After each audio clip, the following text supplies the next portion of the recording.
నర్సీపట్నం నియోజకవర్గానికి ఎవరు ఎమ్మెల్యేగా కావాలి? 6 సార్లు ఎమ్మెల్యేగా గెలుపొంది 5 సార్లు మంత్రిగా పనిచేసి ఆ నియోజకవర్గంలో డిగ్రీ కాలేజీలు, polytechnic college, ITI college, engineering college ఇవన్నీ తీసుకొచ్చే నియోజకవర్గానికి ఎడ్యుకేషనల్ హబ్ గా చేసి అలానే 150 పడకల ఆసుపత్రి, కిడ్నీ డయాలసిస్ సెంటర్, గుడి, ఎన్నో బడులు, స్టేడియం, పెద్ద పెద్ద రోడ్లు ఇలా ఇవన్నీ బిల్డప్ చేసుకుంటూ నర్సీపట్నం ని అభివృద్ధి పదంలోకి అయ్యన్న తీసుకెళ్తే ఇప్పుడున్నటువంటి ఎమ్మెల్యే నర్సీపట్నాన్ని లిటరల్ గా నాశనం చేశాడని చెప్పుకోవచ్చు. 150 పడకల ఆసుపత్రి అయ్యన్న పాత్రుడు గారు ఆ రోజున తీసుకొస్తే కనీసం తర్వాత దానికి ఒక్క బెడ్ కూడా యాడ్ చేయలేనటువంటి దుస్థితిలో ఇవాళ రోజున గణేష్ పెట్టాడు. అలానే ఆ ఆసుపత్రి ఏదైతే ఒకనొక రోజులో ఏరియా ఆసుపత్రి కంప్లీట్ గా రాష్ట్ర వ్యాప్తంగా డెలివరీలో మొదటి స్థానంలో ఉంటే ఇవాళ అదే ఆసుపత్రిలో టార్చ్ లైట్ల సాయంతో డెలివరీలు చేస్తున్నారు అనేటువంటి ఒక దుస్థితికి ఆ ఆసుపత్రిని తీసుకెళ్లినటువంటి పరిస్థితి మనందరం చూస్తా ఉన్నాం. అయ్యన్న పాత్రుడు గారు ఆ రోజున 2300 టిడ్కో ఇళ్లు ఆ ప్రాంతానికి పేద ప్రజల కోసం తీసుకొచ్చి 80% వాటిని కంప్లీట్ చేస్తే ఈ ఎమ్మెల్యే కనీసం వాటిని ఇంకో 10% కూడా కంప్లీట్ చేయలేనటువంటి పరిస్థితికి తీసుకెళ్లారు. కనీసం ఒక్క సాగునీటి ప్రాజెక్టును తీసుకురాలేకపోయాడు. కనీసం ఒక 100 మీటర్ల రోడ్డును కూడా వేయించలేకపోయాడు.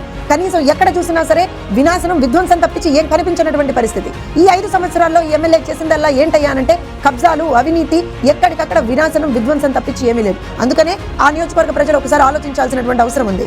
అభివృద్ధికి బ్రాండ్ అంబాసిడర్ గా ఉన్నటువంటి అయ్యన్న కావాలా, లేకపోతే కబ్జాలకి, అవినీతికి కేర్ ఆఫ్ అడ్రస్ గా ఉన్నటువంటి గణేష్ కావాలా అనేటువంటిది నిర్ణయించుకోవాల్సినటువంటి అవసరం ఉంది.